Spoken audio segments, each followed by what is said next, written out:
our last lecture in our lecture series.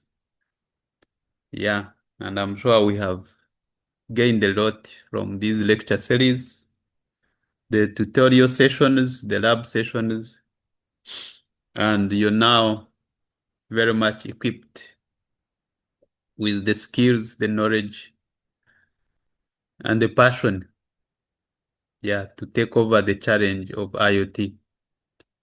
And IoT is very, very interesting, and it gives you an edge in technology, in the technology world. Yeah, so this is our very final lecture, and it is where we bring together everything we have learned about IoT, from sensing and communication to data analytics and now governance. Okay, so this is about bringing it all together.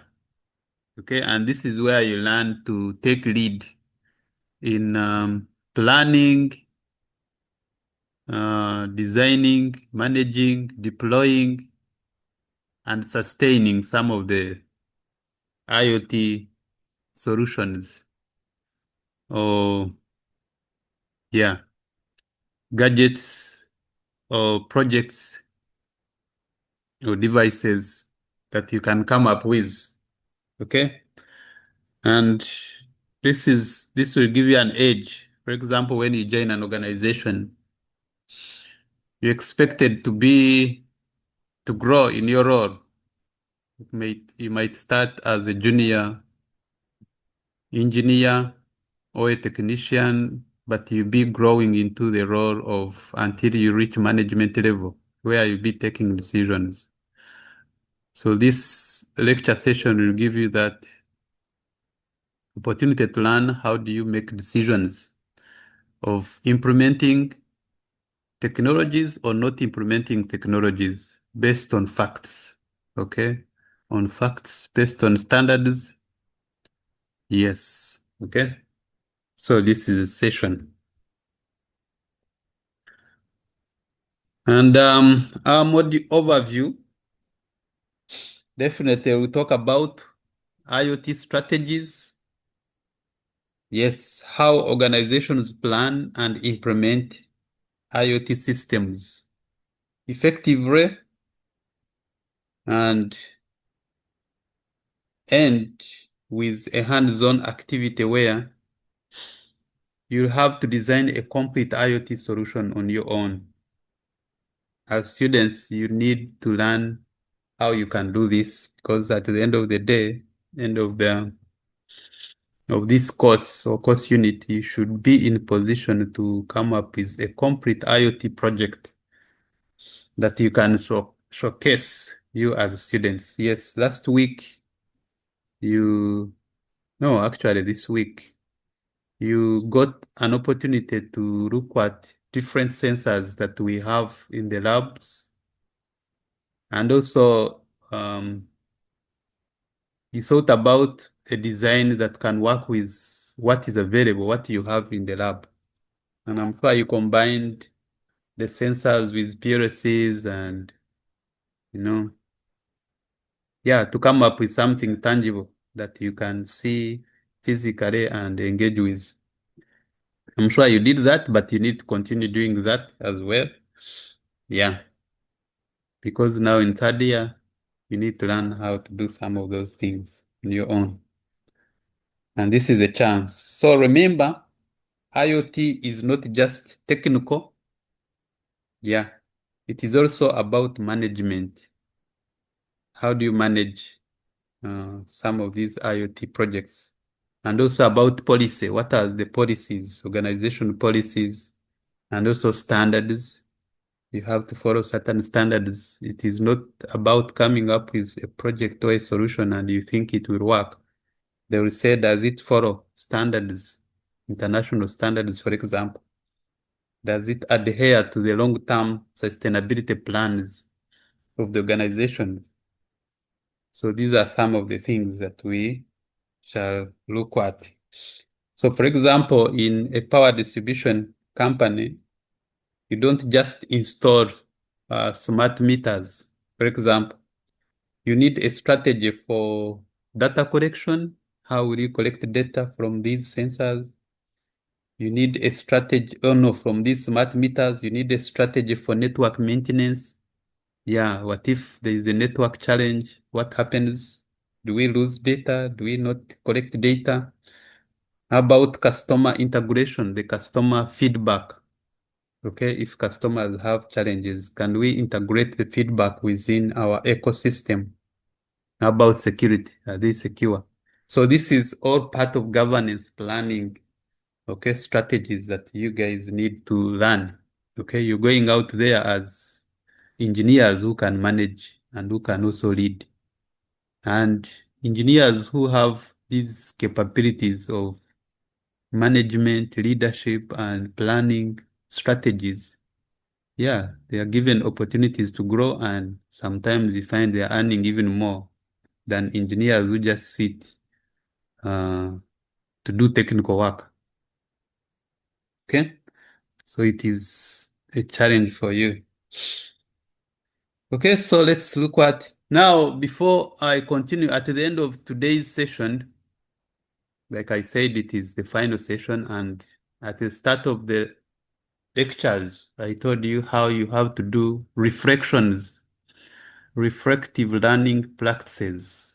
And I hope you maintain the journal, because I told you that each and every lecture or the module that you engage with, you need to write in your journal a reflection of what you're learning, what you've learned, what is left to be learned, and what are strategies, or what do you plan to do next to enhance your understanding of the things that you get challenges in. And this is how you learn, and this is active learning.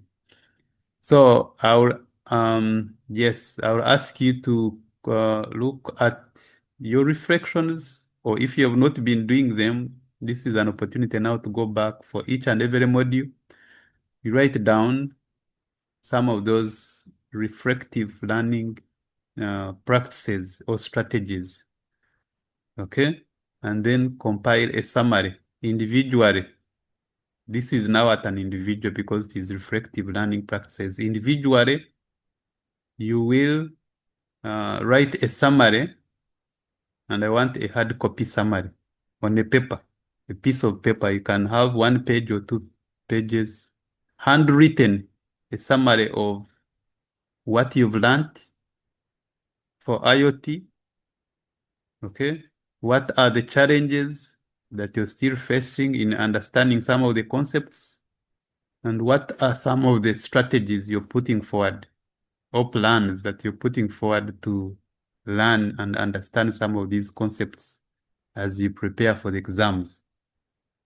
Yes, and when you're done with this, you put your name, your registration number, and submit to the class president, and the class president will submit these reflection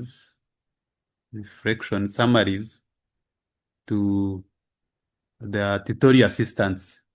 Yes, and tutorial assistants will compile them and submit them to me. Okay, so that is what you will do at the end of the session. And this, you can do it, you can give yourselves a week. This week, so next week on Monday, you can submit some of these reflections, some of these summaries, okay, to the tutorial assistants. So deadline is Monday. So let's now look at some of these strategies.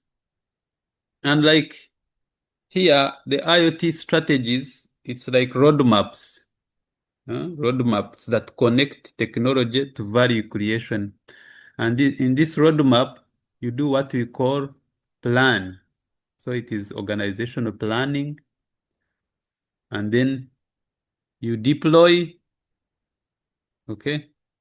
You do the deployment, planning, and also the extracting value from the interconnected devices or platforms and data analytics. So you plan all of these. So these are the strategies.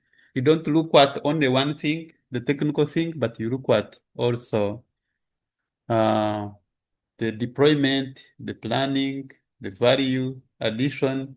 You look at the platforms and you also look at how do you analyze data. Let me first connect my charger here. Batteries in. Oh.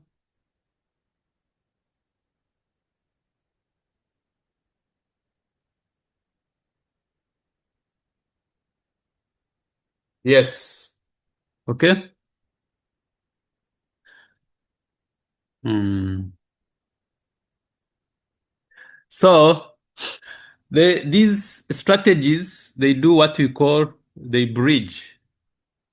They bridge the technical innovation with the business and operational goals. And this is very, very interesting. Okay. This is very, very interesting because you, as technical guys, you have your technical innovations that you come up with, or your technical designs. And then you develop, you have like a report or a proposal that you then submit to the management team. And the management team, sometimes they have an engineer or someone who is technical who understands some of these, okay, the concepts. Then they do what you call an evaluation and see if there is value for money, if there is need to invest, okay, into some of these technical proposals that you're bringing on board. And then they look at operational goals. Of course, each and every organization has what you call the vision and missions, and they also have goals of how they want to operate. So if they don't find some of these operational goals aligning with the proposals, your technical proposal, sometimes your solution or your proposal is dropped and is not given much attention. Okay? So you have to be extra strategic in trying to, yes, in trying to convince the technical team that your solution is the best and it meets the standards, okay? The standards, and it also aligns with the goals of the organization, okay? And this is where now you start getting to be seen, okay, and appreciated, okay? Because every time you bring a proposal on board and it is accepted and it is implemented, they have seen value for money. And once it is implemented, they know it is going to bring in more money. Yeah. It's not all about your interesting solution, but it's all about the business and also the operational goal. It's very, very interesting. Okay. Yes. Don't assume that you're going to remain so small, that you're going to a company as a small engineer or as this junior engineer, and for you, what you do, you just do your technical stuff. No, you be invited to some of these business meetings and you have to explain the alignment, the value addition, how some of these solutions are going to work, and also support the organization. So you need to learn the language also. And some of the key components of some of these strategies is one, I told you about the vision and missions of the company. So when you join a company, you're given the company objectives, the vision, the missions, the goals. Okay, they give you some documentation and they take you through, okay, during orientation or what we call onboarding. They give you some of these and you have to read and acquaint yourself with some of these things. It is not just a matter of giving them to you and you be like, I'm not concerned with this one because I'm not HR, I'm not the manager. Why would I? You have to take in into understanding some of these. And sometimes when they are employing by the on the interview, they ask you what is the vision of this organization or what is the mission of this organization. So you have to read prior and understand some of these and also align your goals with the organizational goals. Okay. And these ones, they have what you call clear defined goals. And some of the goals include the efficiency. Your solution has to be more efficient. It has to be cost efficient. Okay. Most organizations are looking at cost reduction. If you're bringing an IoT solution on board and the organization is going to invest money, they will ask you, we have been paying this much to do this kind of job. And now you want to automate and bring your solution on board. How much are we going to save after the implementation? If we say, you see now, we need this solution, so we need to spend, and without giving the clear investment and reward mechanisms, how the company will be rewarded, okay? Or what is the investment return on investment of a solution, okay? Yeah. So sometimes you do math, you do statistics, you do the redesign, and you do optimization so that you have clear figures and you show them clearly that in 5 years to come, we shall have regained what we invested, and then we shall start getting uh, return on investment. And then they'll say, okay, young man, you're good. And your solution is very good. But if you don't have those clear figures, then they will say, you young man, hmm, you want the organization to spend more money on this, and yet there is no value for it, or there is no way we can recover. Or it is a new service they bring on board. You also have to convince them how this new service is going to support the vision and goals of the organization. And don't forget about sustainability. Yes, you look at sustainable solutions. They will ask you, is this solution sustainable enough? Can it sustain itself after some time? We are going to invest a lot of money at the start. Is it going to be sustainable, or we need to continue injecting in more money? So you need to convince them that with time, this solution is sustainable because it can generate its own income somehow. It brings in more revenue. And then when you mention that, then it will be like, okay. Or you can look at sustainability as in terms of environmental friendliness. You'll be like, now this one is going to reduce on the environmental effects, climate change, Simani what? Then they'll be like, okay, young man, you're talking sense. For example, you can have smart energy systems and you have to state that these ones are going to reduce power wastage by 20%. That is an example. So here, when you mention now that 20%, they will say, okay, this is a very clear goal. Well, it's a smart goal because you've given them a figure to work with or to look at, and then they'll be like, okay, this is good. But if you bring now, you say it is a smart energy system that is going to reduce wastage, power wastage. Be like, wait a minute, by how much? Okay, and then you be stuck. So you need to come with some of these figures. Even when you're defending your projects, like now in third year, you're going to design your project, they'll be asking, is your project feasible? How much is it going to, okay, reduce or save or something? So you need to have some of these calculations. Then you look at the technology roadmap. You have, first of all, to choose your architecture. Okay. And now your architecture, now you look at, is it going to be edge computing? Is it cloud, or I can have hybrid? Or you also need to also identify communication protocols. What are some of the protocols that you work with? MQTT, this one is the broker protocol, the publish and subscribe protocol. I told you about this protocol, which is lightweight and can easily be used in low bandwidth. Yeah, because you don't need to have all the resources at the edge. You can have resources, okay? Yeah, for the broker, the middleware. Or you have what you call constrained application protocol, the co-op. We talked about all these protocols. And this one also is lightweight, and it is a protocol that works with web applications. By the way, in your reflections, you need to also be mentioning some of these ones. And if you find a challenge, you mention it and mention how you're going. Because I expect in your reflections to be having some of these key things like MQTT. Now you should be having it fully defined in full and how it works. COAP, Then we have the 5G, which is the latest cellular network. And this is very, very, very good. And it gives you high speed communication. And especially this one now is being used in traffic, in smart traffic, okay, management, in vehicle, electrical vehicle, in selfless driver vehicles. They use some of these faster okay, cellular networks.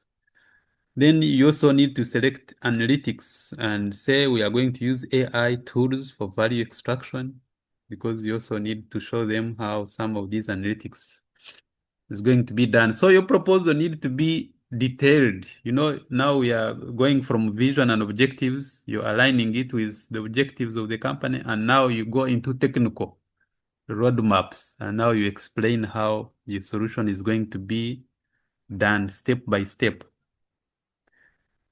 Okay, and then you can move forward and look at scalability and interoperability. These are some of the things we have been talking about.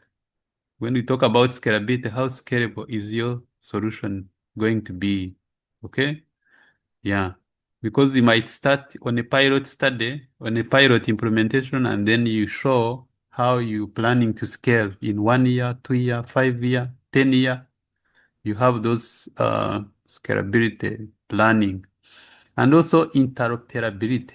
We have been mentioning this word for long, and I'm sure now it is in your vocabulary.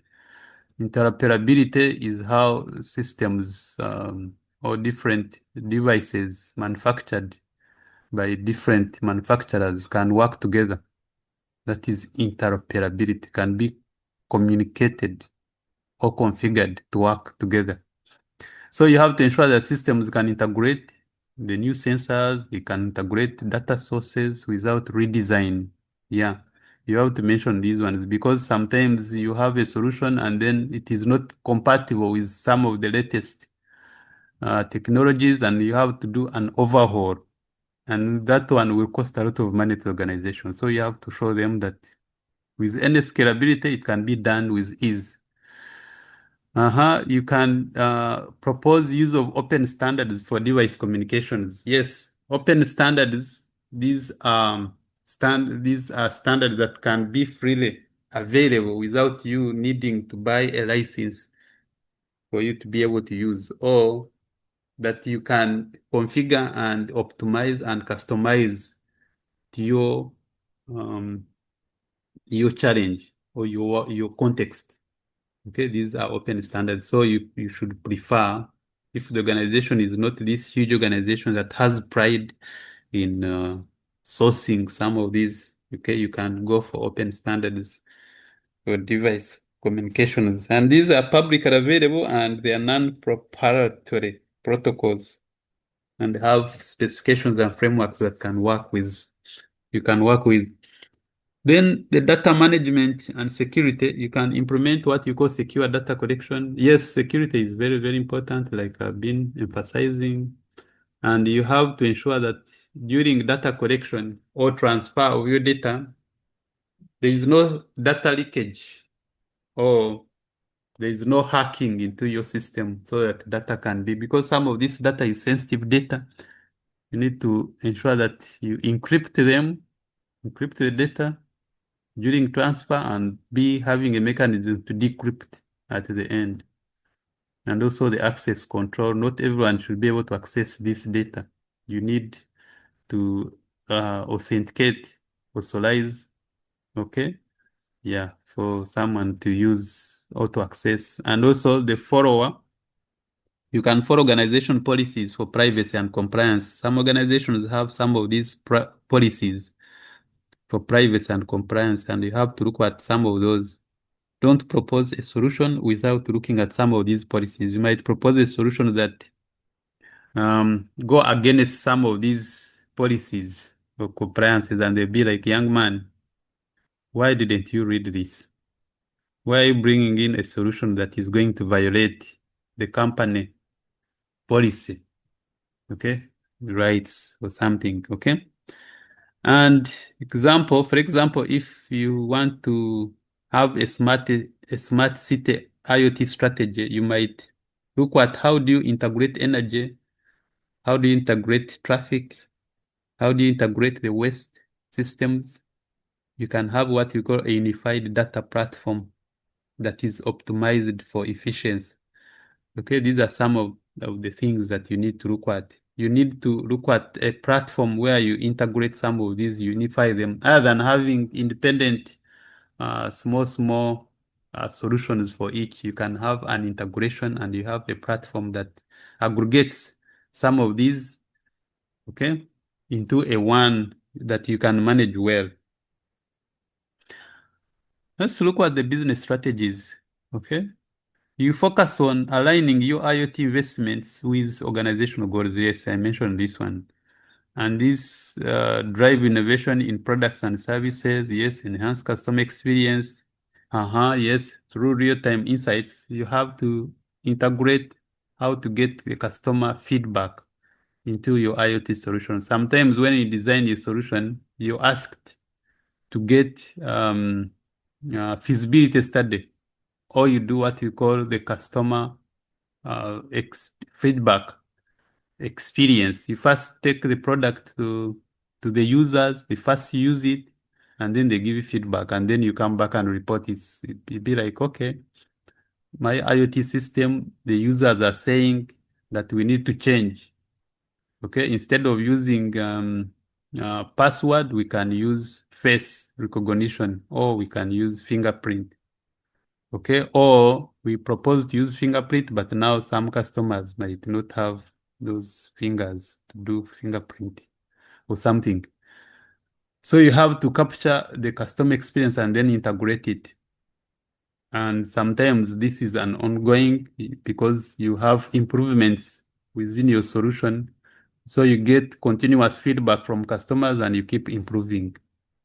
Yeah, that's why some products are launched and then they die off. Like it is launched, after a few years, it is no longer, talked about. It has lost market and the organizations, they have lost revenue because the product is not liked by the customers. And it's because this customer experience is not put into consideration. Okay, and we need also to look at the technology side. Of course, I mentioned how you need to look at the architecture to define. You have to select the communication standards. I mentioned these ones, establish security protocols. Yeah. For example, you can say using edge computing. Now, some of these, edge computing, cloud. And ahead, we are going to now introduce a new term that we call fog computing. Okay. So now we know edge computing, where you can process directly from the device, okay, without needing the cloud, or you can take the processing into the cloud, okay. And you have to look at, you're reducing data and say you're looking at bandwidth, you're looking at, okay. Then the implementation, yeah, now from the technology strategy, you look at the implementation strategy. Yes, I mentioned instead of you rolling out the entire thing at once, you can be like, I will start with a small pilot study. Okay, I implement it in a small section, then I study it for some time and see how it works. This is what we call the pilot. So you start with a pilot project. You request the organization is, if you have a $5 million project, you request the organization to give you $1 million. You first do a pilot study because you don't want the company to give you the entire 5 million, then the thing fails, and then the company loses the entire 5 million. So here, if it fails or it doesn't work, the company still has the 4 million, still the company that can work with instead of losing the entire. Then you can integrate with existing IT systems and business processes afterwards. Yeah, of course, your IoT solution is not independent. You find in an organization, they already have an infrastructure. Yes, and you have to study some of these technology infrastructure, like the IT systems, and see if your solution can fit into this. Because sometimes you might propose to buy new servers, you propose to buy routers, network, edge devices, and you realize in an organization they already have some of these. So why not study and see how you can now integrate your solution? Because now here you'll be reducing on the cost of buying some of these things, and that's how you bring your cost down, and the company will be like, okay, I think it is affordable. Okay, you have an example there that you will engage with. Then the governance, yes, and management. Like I said, you're not just going to be a technician who sits down there. By the way, engineers are managers and leaders. Okay, you design, you plan, design, deploy, and monitor. Okay, and evaluate.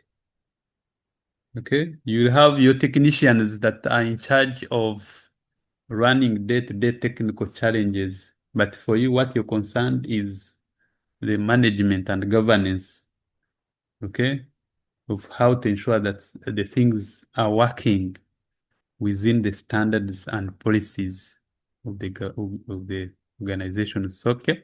So governance provides a framework for rules, policies, and accountability to guide how IoT systems are developed, secured, and managed. And now you have to have someone who understands some of this one to sit on the governance board to be able to guide in some of these solutions.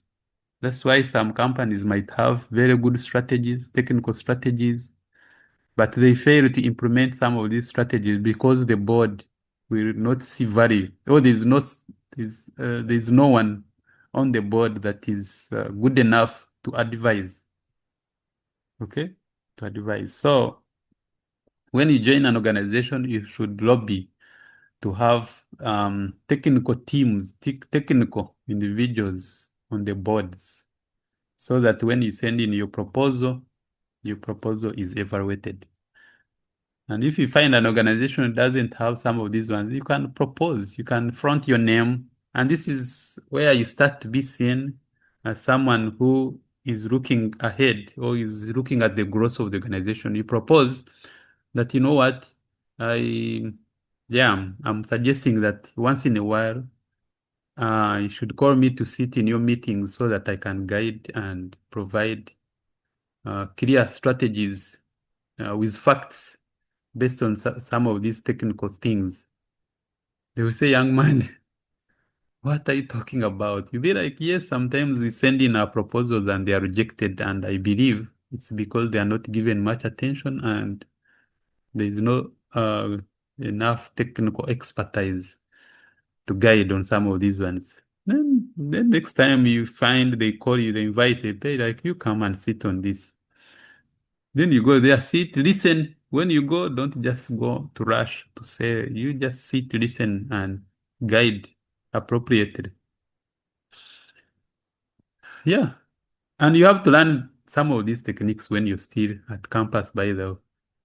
It is next year when you're joining, next year or the other year. Some of you are already working, so you need to understand some of these techniques.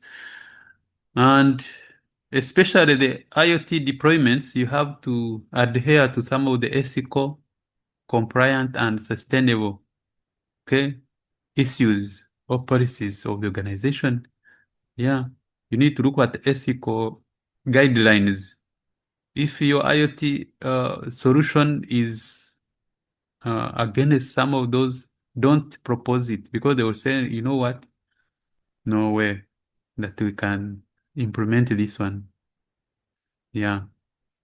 Then it has to comply with some of the policies. And also you look at the sustainable strategies of the organization and propose your solution to fit in some of those. Then some of the dimensions, I said policy and compliance. And in the policies, you have to define what we call the data privacy and usage. Data is very, very key and very, very sensitive. Okay. And some of those managers might have questions for you. How are you going to secure privacy of the data? Okay. How will you ensure that names of individuals are not published? Okay, for example, we have what that GDPR, which is the General Data Protection Regulation. Yeah, you might need to look at that regulation and say what and see what it says. Okay, it has a comprehensive data protection laws that are enacted by some of the European Union, and yeah, it stipulates how data can be securely okay, protected.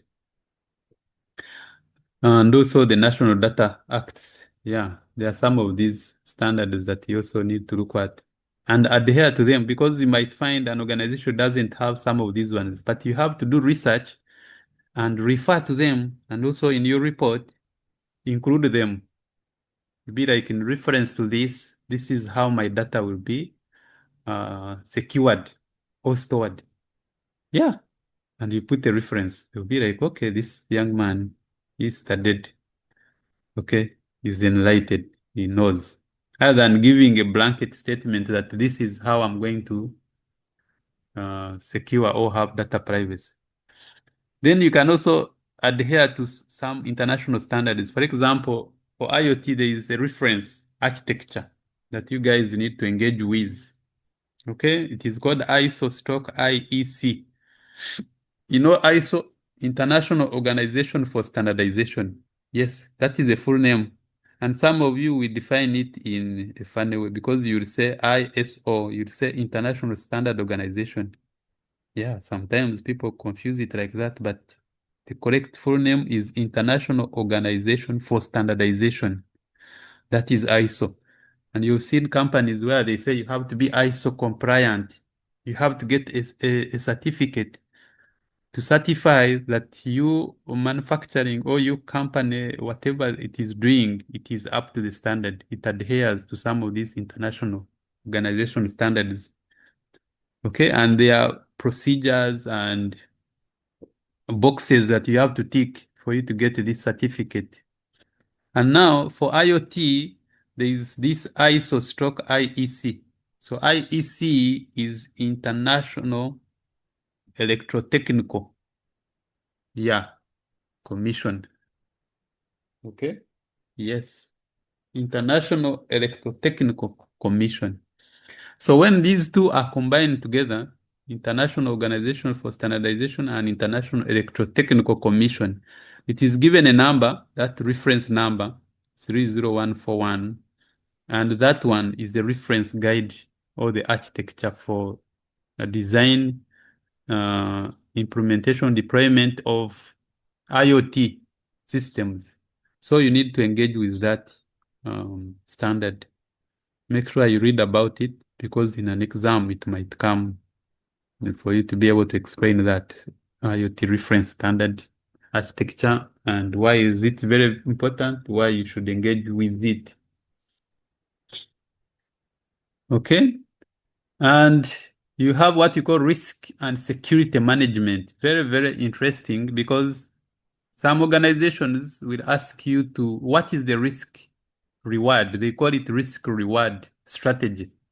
You weigh the risk and then so say the reward. If we risk um, um, implementing this solution, what is the reward strategy? Okay, so you have to know how to evaluate some of these risks and also security. So identify potential attack surfaces. Okay, yes, you identify them early enough and then design strategies to mitigate. Or you look at how you're going to secure your devices, the networks, the cloud platforms, and then you apply what you call a layered security architecture that has the authentication, encryption, and access control. Yeah, I remember we looked at these ones. Okay, device authentication, encryption, access control. And also regularly perform what you call vulnerability assessments and patch management. Yes, you have to regularly, don't assume that your solution is fully secured. Okay, always run what we call regular what? Regular checks. Okay, to see if your solution is still, because it might be there when it is already hacked into, and The data is being leaked and you're not aware. And for you think it's secured because every day that passes by, the technology is getting better. And sometimes as technology gets better, people who are malicious also start getting smarter and they start hacking, devising means of how they can hack into some of these systems and cause damage.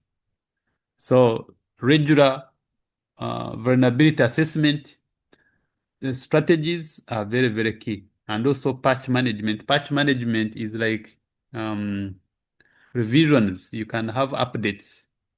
Okay, updates and keep updating your systems with new software, to enhance security with new devices. If you have new devices that come on board that are secure enough, you can replace some of your old. So you need this patch management strategy as well. Then operational management, you can establish what you call monitoring frameworks to track device health and data flow. Yes, you can have an automation. You have a system that is automated to do the monitoring on real-time basis to see how these devices are behaving. For example, you can have vibration analysis techniques where you see how some of these devices vibrate. If they vibrate in a weird way, then you know there is a problem. Then you can go and check on that. Okay. Then, yes, that is automation and also updates and also maintenance. You also need to regularly maintain some of these to reduce on the downtime. Otherwise, because the device might fail and then you have to go repair. During repair, now you have downtime. So you need to also define clear roles. Who is owning the system? Okay. Who is the data steward? Who is supposed to like upload the data or look at the data? And who is the security officer? Okay. You have to also define some of these roles at operational management level. Okay. And then ethics and sustainability, very, very, very key. I talked about it. Ethics, very, very key in an organization. You have to look at ethical standards and procedures because you might go against some of these ones and then you'll be liable. They'll be like, tell us what happened. So you address privacy concerns. Don't okay if the company policy or ethical concern is like don't publish people's whatever. Don't find a way of coding some of these ones so that the names or something are hidden. Okay. Yeah, don't by the way, you can have cameras that capture some of these events, but sometimes they'll be like, don't publish or whatever. So you have to find a way of hiding or encrypting some of these and only report what happened without revealing the person, okay, in the act. Then you also need to have consent. Sometimes if you're designing a new solution and people are supposed to use it, for example, you need consent. You'll be like, okay, do you consent to be part of this? Okay, to use this, okay? Don't just implement something where someone will come in and be surprised, will be like, how did this happen? Okay, I didn't know.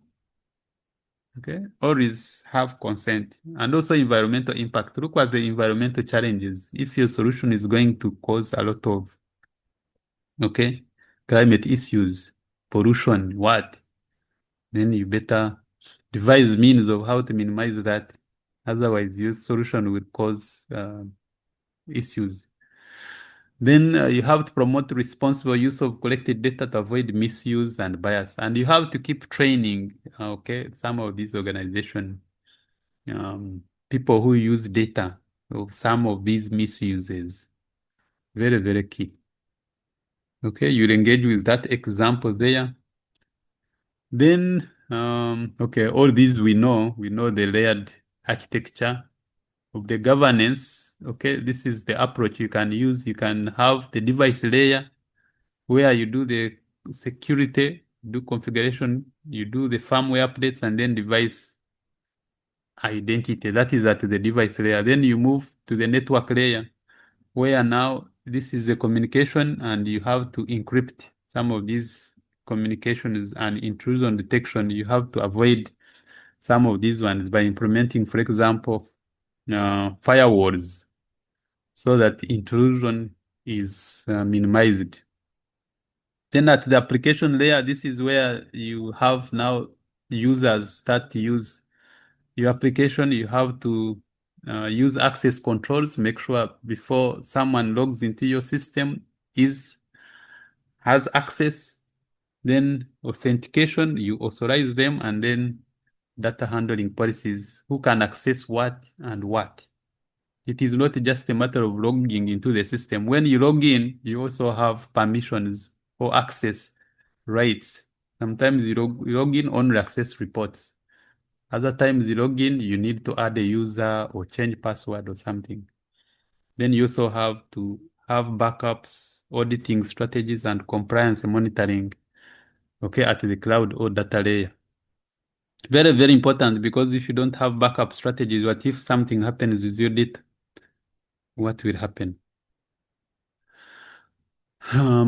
Okay, I put here this example, you engage with it. Okay, there are standardizations, international frameworks and standardization that you need to look at and engage with. For example, I talked about ISO, IEC, which is an international IoT reference architecture, but there is National Institute of Standards and Technology, which is NIST, NIST, that give that define IoT security and risk frameworks.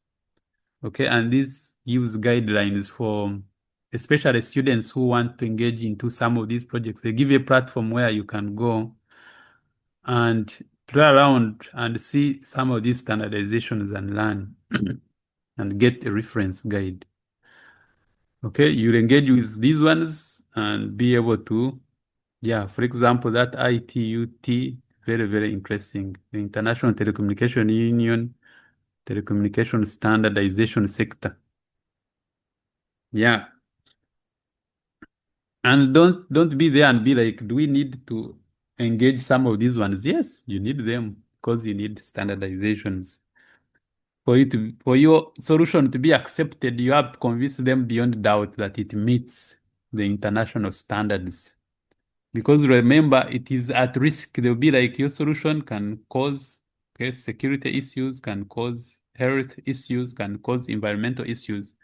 So you have standardizations to help and support your solution.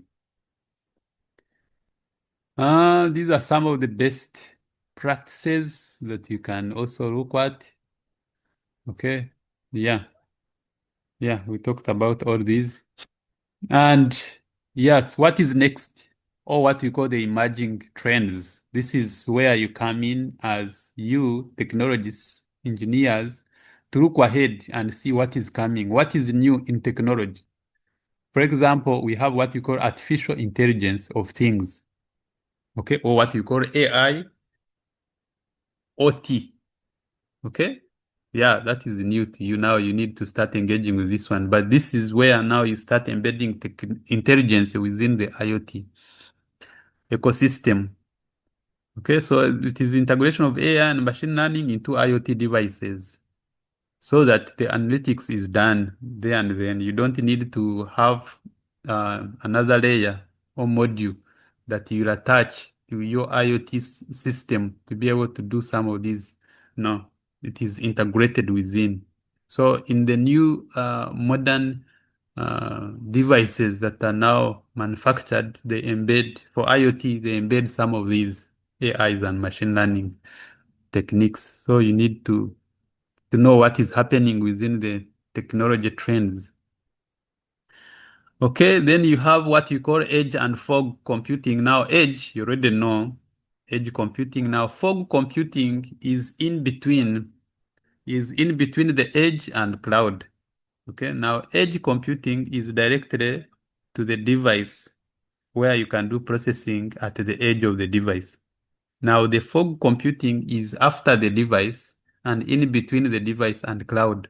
Can we also do some processing before we send everything to the cloud? Can we have our local server, okay, that we can then have these different devices sending data to that local server. We do the processing and we can have our own summaries that we can now send to the cloud instead of sending everything to the cloud. So this is what you call the fog computing. It is very, very interesting and you need to engage with it. Okay, and this reduces what you call the latency, it improves reliability, enhances data privacy. Yes. So you need to read and engage with fog computing. Very, very interesting. So these are some of the emerging trends that you need to look at. Yeah, here I gave different examples and also the definition of fog computing. And I said it is an extension of cloud computing that brings data processing and strategies closer, okay, to the device itself. Okay, and it is usually between, like I explained, between the edge and the cloud. So it is in between there. That's how you can explain it. And here there are some examples and also how it can be used. So we also have what you call digital twins. You also need to engage with these, and these are virtual replicas of physical system that you can update using IoT data. Yes, you can have virtual replicas of the physical systems and they work as backups. And these ones can be for simulation purposes, can have them for monitoring. You can also have them for predictive maintenance. Yes. Okay. So a digital twin, it is like a sister. Okay, it is a twin the way it is, but it is a virtual replica. You might have a physical system and also have its own virtual. It is like a clone. You clone that physical system to have a twin that can still do the work, but virtually. Okay.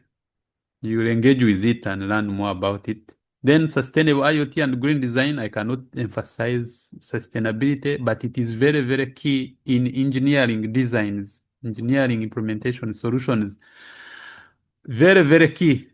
Because in your solution, if you don't state the sustainability strategy, then they look at your solution and be like, no, this is not good enough because it doesn't define sustainability mechanism. So you focus on low power devices, yes, because now power is a problem. If you have a solution that consumes more power, then the company pays a lot of money. Okay? A lot of money to maintain your solution. And then in the long run, it becomes expensive. They'll be like, come back here. Why did you propose this one that is costing us a lot of money? 5G, I talked about it, which is ultra fast connectivity enabling massive IoT devices. Okay.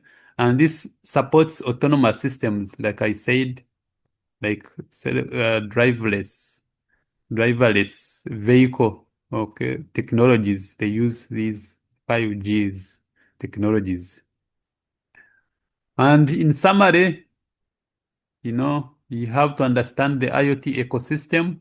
Yes, very, very interesting. The ecosystem is where you have everything like the sensors, the actuators, the microcontrollers, the routers, the edge devices. Okay.